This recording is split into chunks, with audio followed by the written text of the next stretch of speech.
लोगों का सवाल रहता है कि क्या सौरभ जोशी को देखना सही है, क्या राखी सावंत को देखना सही है, कि क्या उर्फी जावेद को देखे, किसको देखे, कंफ्यूज हो गए। तो जीवन कंफ्यूज हो जाएगा इन सबको ही देखते रहे तो। तुम्हारा भविष्य ज़्यादा इम्पोर्टेंट है तो भविष्य के लिए काम कर लो, नहीं तो ये देखना ज़्यादा इम्पोर्टेंट है तो मन भर के देख ही लो। और देखना ही है तो फिर खतरनाक खतरनाक लोगों को भी देखो ना, जो दुनिया में भरे पड़े हैं, है ना, उनको भी सबको एक बार में देख लो।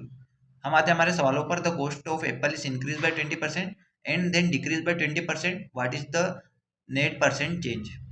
एक एप्पल की कीमत को 20% बढ़ाया, फिर उनका मन करा कि आप कम कर देते, तो 20% जो बढ़ी हुई कीमत थी उसको कम कर दिया वापिस। तो अब पूछा है कि जो नेट चेंज हुआ है, परसेंटेज जो चेंज हुआ है वो पूछा है। तो मान लो एप्पल की कीमत 100 रुपये, 100 से हो गई 120, क्योंकि 100 का 20% 120 होता है। 120 से घट कर कितनी हुई, 120 का 20% कितना होता है। दुनिया के हर बच्चे को पता है, अगर तुम दुनिया में पैदा हुआ है तो तुम्हें भी पता होना चाहिए कि 120 का 20% होता है 24 रुपये। 24 रुपये घट गई तो 120 से 24 घटी तो रेट आ गया 96, है ना, उसकी कीमत आ गई 96 कॉस्ट।